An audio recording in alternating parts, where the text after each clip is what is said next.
This week on The Year We Got Better, we're diving into social media. Is it actually serving us, and are we actually using it to be social? I'm Quinn. And I'm Drew. And this is The Year We Got Better. Welcome back to the podcast. If you're new here, Quinn and I are on a 52-week journey to improve our holistic wellness, and we're taking you along with us. We are. Part of our journey is kind of reflecting on,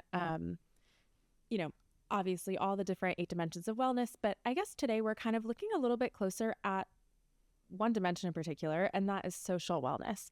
And we want to shine a light on something that I think is really a big part of social wellness and social connection for a lot of people, but also may not be shaking out, let's say, exactly the way that we thought it would. I am so ready to talk about this. This is definitely one of Drew's passion projects. So yes. The topic at hand is social media. Drew did a little bit of research kind of before this episode. So Drew, I want to hand it over to you to kind of establish just some baseline like facts about social media usage that we know right now. Yeah. So before I share my first stat, if you're listening, ask yourself or answer the question I'm about to give you, which is how much time per day do you think that you spend on social media? I feel like everyone listening is lying to themselves right now because I was shocked by this stat. Because the answer is the average is about 2 hours and 24 minutes per day. On social media, not just on your phone, yes. Not just on screens. Just on social media. Mm-hmm. Also some crazy stats here. 71% of social media images are AI generated. That's also very concerning to me. More than 20% of videos shown to new YouTube users are, quote, AI slop. And 80% of social media content recommendations are now powered by AI. So I think whatever your thoughts are on AI, like ethically as a whole, I think that this proliferation of AI in social media definitely raises some questions, some concerns. So we're going to talk a little bit about where social media is right now. Like what's happening with social media right now in your eyes, Drew? I think it is almost unrecognizable when you compare it to where it started. Yeah. These platforms, I think, were originally designed as a way to connect people one-to-one and one-to-many. In many ways, the one-to-one connection is almost completely ignored at a corporate level. Yeah. And what I mean by that is I think the investments that are being made by these social media companies are focused on sharing and monetizing. And that doesn't necessarily have to do with sharing photos with my family of like the puppy we just got or like that one-to-one connection. I think is something that was a big focus and now we've really drifted away from that. And I think it's a little bit ironic that we still call these things social media, but I think in many ways, and I'll get to this later, but in many ways, social media, in my opinion, has gone from interactive to reactive.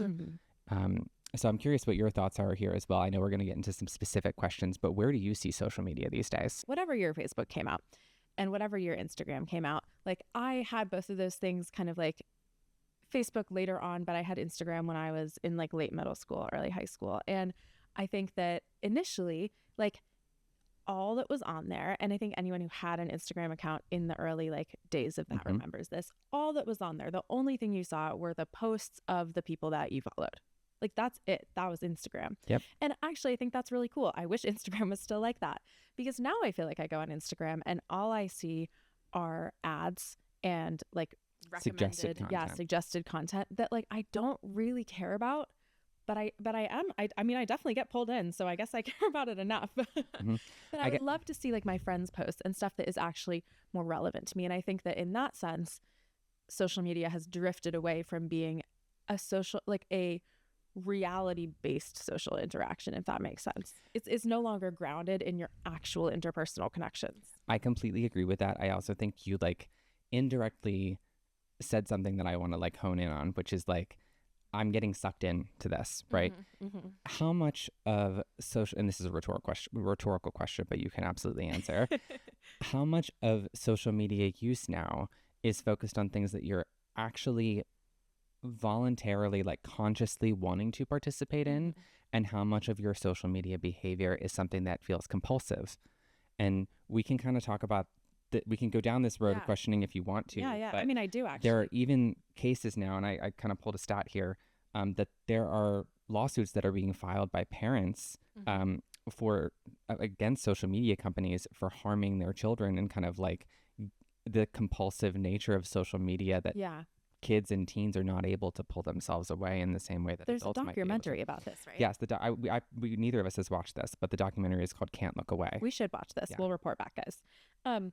Yeah, I mean, I do think some of my social media use is compulsive. I think it's like it's addicting, right? Like you get pulled into this endless scroll. And I think Instagram really like drew from TikTok in the way that it's created the Reels feature and the kind of endless scroll. And it's algorithmic, right? Like I think that is honestly, if you were going to say like what's happening to social media right now, this isn't a right now, but the fundamental shift was from a linear timeline of interaction to a shift in algorithmic suggested content. Yeah.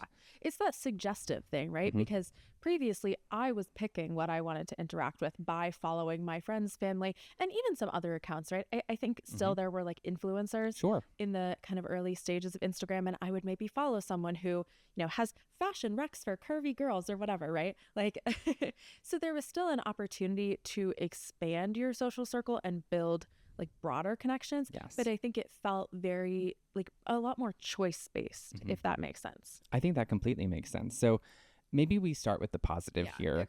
Okay. What's a way that you have used or still are able to use social media to make connections? I don't know about like, I'm not so sure about making new connections, but I do think that there are some positives still in how we use social media to connect with our, you know, real life friends. And I think one example is like when we have shared interests or something, you know, I see something on Instagram that I think is funny, or I'll use like the heated rivalry example. I'm like deep in heated rivalry Instagram. And, you know, I'm like, will send heated rivalry memes or reels to my friends, my actual friends that I see in real life and connect with outside of social media. But I think, you know, especially as we grow up, and we've talked about this, like your friends kind of spread out across a bigger geographic area. Maybe you're not seeing people in person as often. I think sending someone a little reel or something they think like would be funny is a nice way to connect with people, kind of say hello. And it's almost like a digital water cooler. Yeah. Like if you're familiar with that expression, right? Like it's having something that like, all right, we both have seen this and now we can kind of bond over. Exactly. And I think that like is still a positive thing. But I think what maybe is more interesting is like the disconnection on social media. What are some ways that you've experienced that disconnection? Yeah, I'll be fully transparent. So at the time that we're recording this, it's been about 2 weeks since I deleted Instagram off of my phone, and I have not been active on any social media, excluding LinkedIn, but that's more just like I have it for work purposes. But this is the second time actually in 6 months that I've done this. Yeah. And I think the impetus for me doing this is that I have felt like for my own personal well-being, the frequency that I was seeing like types of like upsetting content was just not doing me any favors in my mental health. Right. So I felt the need, like I was feeling very disconnected from real life is honestly what I would, and this is a kind of a bit of a tangent for me, but I think it hits on the disconnection, where I think if you see it, let's use current events, right? Sure. If you see a video of something current that happened once, that's information and like informative. If you see it again, it's maybe reinforcement. Right. And then if you see it 4 or 5 or 7 or 20 times with commentary from different people, at a certain point, I think there's diminishing returns on the value that's providing you. And in my case, I think unfortunately, and this happens for many people, algorithms are designed to elicit strong reactions from you, because polarizing and upsetting content has been shown to perform much better for interaction and engagement than positive content. Right. Which is, and that, like, I understand that the research shows that that's true, but that's so fucked up, because what it's doing is, I think, also like contributing to this circle of confirmation bias in a way, right? Like I'm on Instagram and I see my friends and other people like posting and sharing stuff that I agree with, which is, I mean, good. Like I'm glad that I'm glad that, you know, I have friends who share my values, but also like you aren't necessarily exposed to other perspectives, and you kind of recognize, like, I think you have to recognize that Instagram is showing you what you want to see. Yeah, I think, and maybe there's like two aspects of this here. There's like the feeling disconnected from like, this is good for me. And then what you're talking about, which is disconnection from like reality, in the sense that like general discourse in person is very different than discourse online. And like when you're in your bubble, you can have a tendency to think like everyone thinks the way that I'm thinking. Everyone agrees with me because that's all I see. Which is weird because I think in some ways it might feel connecting to see your beliefs confirmed, right? Like it's connecting you with this like more extreme or like insulary view, but it's disconnecting you from people who don't share your views or have differing views that might kind of give you a more well-rounded perspective. Well, I think this is really a tough one because I think we're going to talk about this a little bit, or maybe we just, there's this book that Drew and I have both read, or I'm like halfway through it. So, okay. But it's called The Anxious Generation, and it's by Jonathan, what's his last name? Haidt. I don't, yes. Yeah. So Jonathan talks a lot in, this book is basically about how social media is harming young people. But he does kind of reference this point that for specific like marginalized or minority groups, there can be a value in finding a community online. And I think the example he uses that I thought was really resonant was, let's say you are like a teen growing up in the Midwest or somewhere that is not tolerant of gay people or gay rights, and you are queer. You can find this community on the internet that, yes, I mean, it's showing you what you want to see, right? But it's also connecting you with people who have similar beliefs. So I think it's tough, right? Because on the one hand, that can be like validating and empowering in a good way. But on the other hand, it can shut you into this closed bubble, right? Where you aren't exposed to actual discourse. And I think, you know, I'm of the opinion that I don't want to be shut in that bubble, right? Like, yes, I am so proud of and happy to see my friends posting stuff that they, you know, they have the same values as me. And I'm glad to see that. That's affirming. Also, I want to know what other people are saying. Like, I want to know both sides.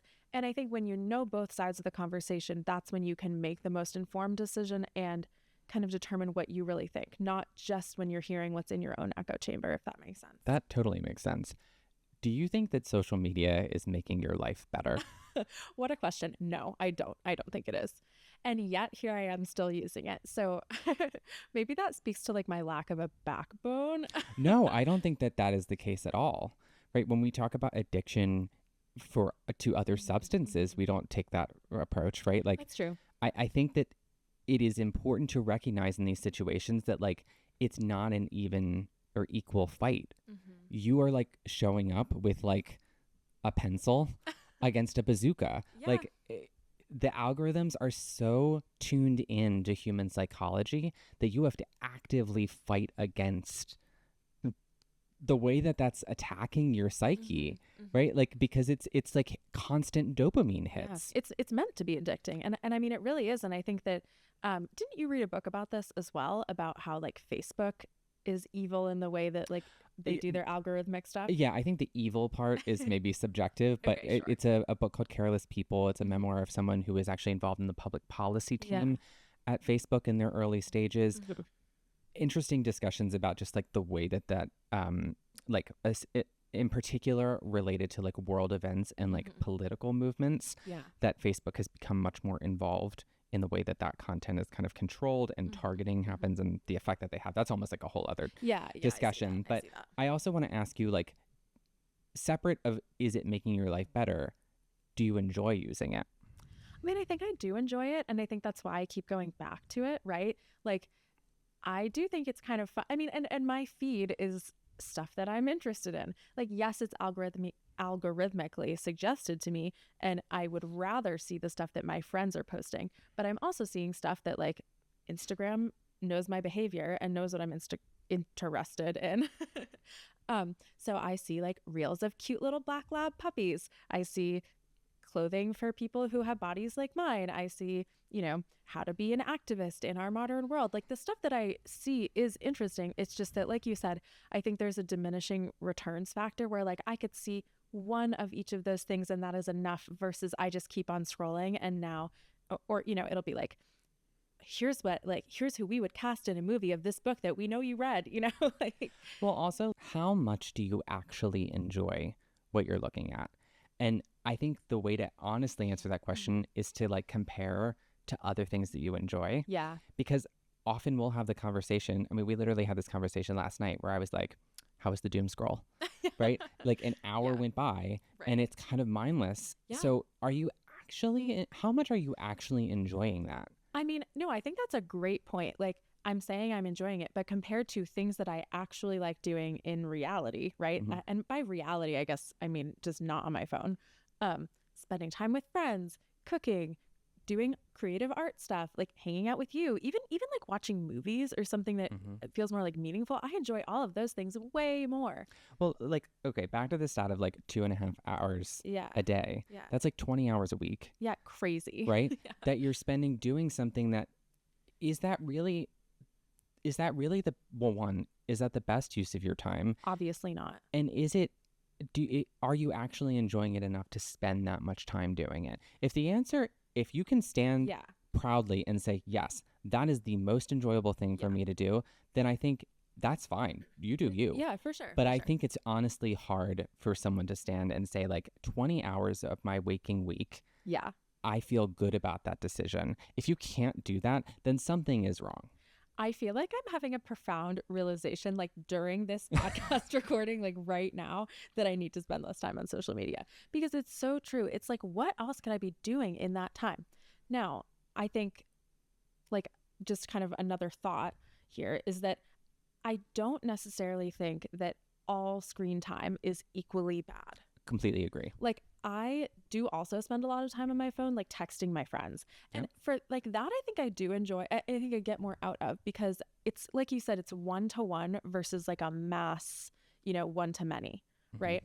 It feels more personal. It feels more individual. It feels much more meaningful. So I don't necessarily, when I think about my screen time as a whole, I think what's important here is not to like punish ourselves for spending too much time on our screens. And I also think a lot of people have jobs that require that you're in front of a screen for a large portion of the day. So like screen time is a whole other conversation, but specifically social media, like what am I getting out of that? Well, all right. Like stalking people from high school to see like, ooh, she got engaged. Her ring is so pretty. Like the stuff that like I do on there is not important and is not meaningful to me. Oh my God, I'm totally about to delete Instagram.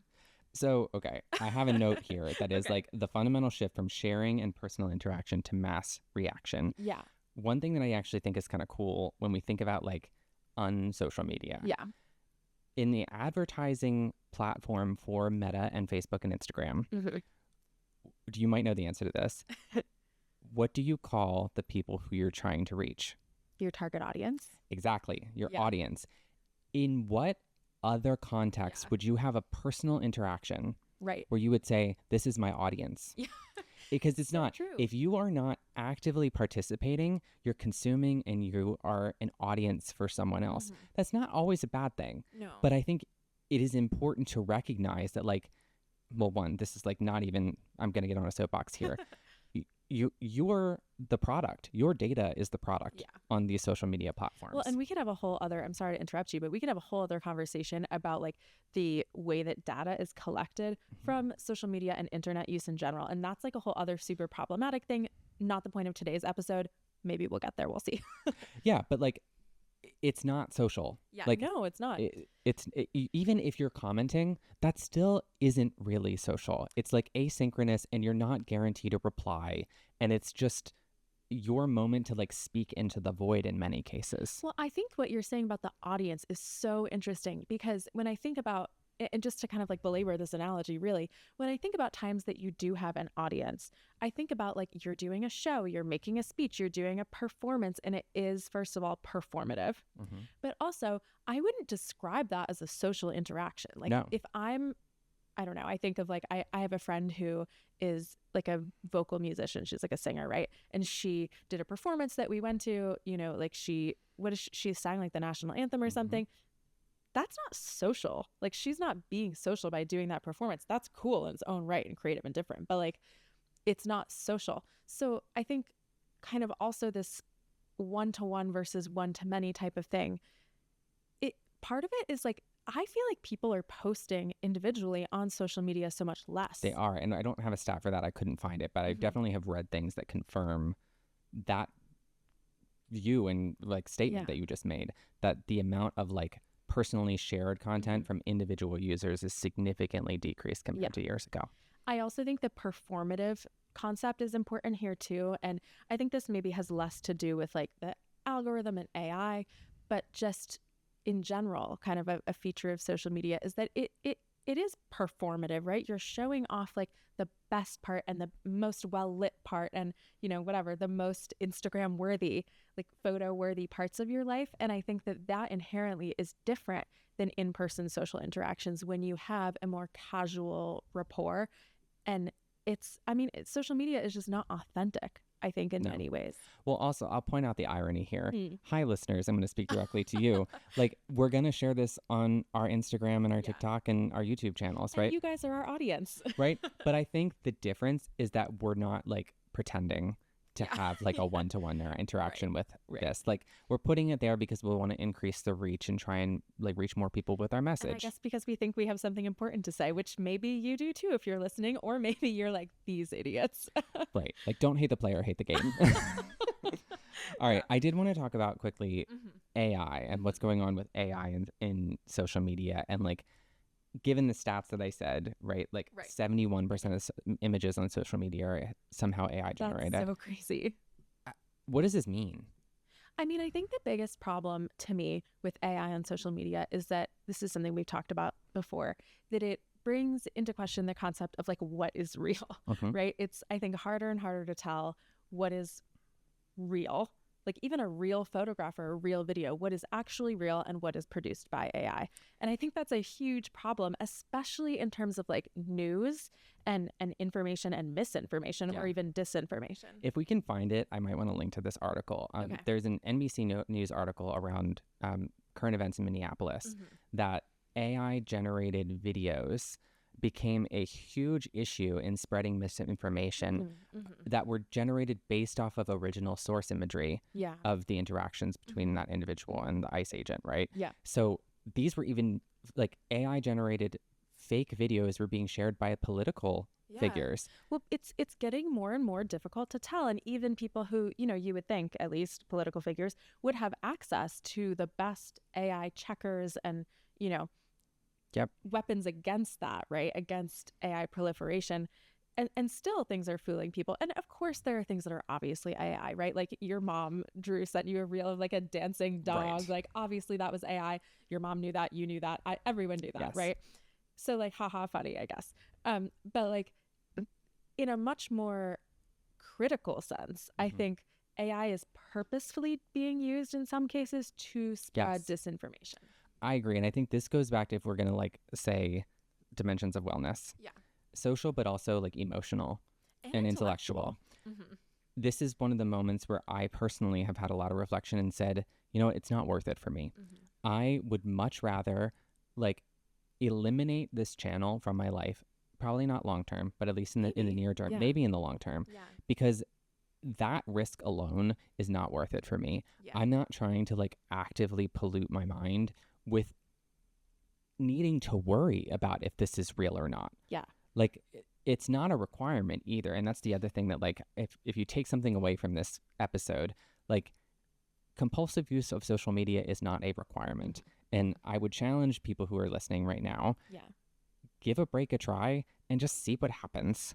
I think that's a really good challenge because I mean, but make sure you watch our videos. Or you can find them on YouTube. But both times that you, or any time that you've kind of distanced yourself from social media, it seemed like a really positive experience for you. It has. So on that note, how do we balance analog and digital? Like social media isn't going anywhere. Right. So how do we balance the need to like stay informed, recognize that digital is here to stay and not going anywhere, but also maintain in-person connection, have social connection, whether it be online or in person? Give us your thoughts. Well, I think that intentionality is at the root of it, right? I think that like we're talking about compulsive scrolling on social media, and like in order to break free from that, you have to make a conscious choice, right? It's not something that's going to just happen. You know, you have to commit to doing that. And I think that kind of goes hand in hand with like, how do we maintain those social connections? I think be intentional, right? Reach out to your friends, reach out to people. And it doesn't have to be on social media. Send a text, make that phone call, send a letter, like just do it. I think sometimes in our modern world, I guess we have, or at least I have, a little bit of like anxiety about reaching out and like making like the first move, not even in a dating sense, but like in a friend sense, right? Like, oh, I haven't talked to so-and-so in forever. Like, is it weird if I text them? No, it's not weird. Just do it. Like, I think most people will be glad to get a text or an offer to hang out or whatever. And, example, like I am getting coffee with one of my roommates from when I lived in Baltimore, like years ago, in a couple weeks, and she like texted me out of the blue to be like, hey, I listened to your podcast, like I thought it was really cool. Plug for the podcast. And I would love to like meet up, like it's been too long. And I was like, that's so awesome. Like I kind of was like, man, why haven't I texted her in so long, and there was no real reason. I just was like, oh, I haven't seen her in a while, I don't know, like is it weird, were we that close of friends? Like none of that stuff matters. Like, just do it. Just send the text. I think there's just one more thing I kind of want to add about the way that social media has changed. And I think that the biggest danger of social media has shifted. I think previously in like Instagram iteration 1, right? The danger is comparison. You're comparing yourself to someone else. You're like comparing like, oh, how many likes did I get on my picture? Like I remember checking my Instagram in college and, looking at what other people posted that I knew genuinely in real life, and then being like, oh, my post, got 200 likes. Wow. Like, whatever. Right. But now I think that I don't really do that anymore. I'm less concerned about, and maybe that's just like growing up, but I'm less concerned. And I think people are less concerned about how many likes or this kind of like comparison thing, like how well is my post doing. I think the danger now is much more about misinformation and AI and this kind of compulsive scrolling behavior. So I guess like to wrap it up, like in terms of our social media conversation, we have some rapid fire questions. Rapid fire. Do you want me to go first? Go for it. Go first. All right, Drew. Only answering, no thinking. Okay. What is one social or digital media hygiene tip that you can share? Stop scrolling right now. Stop scrolling right now. Honestly, ask yourself, how are you feeling right now?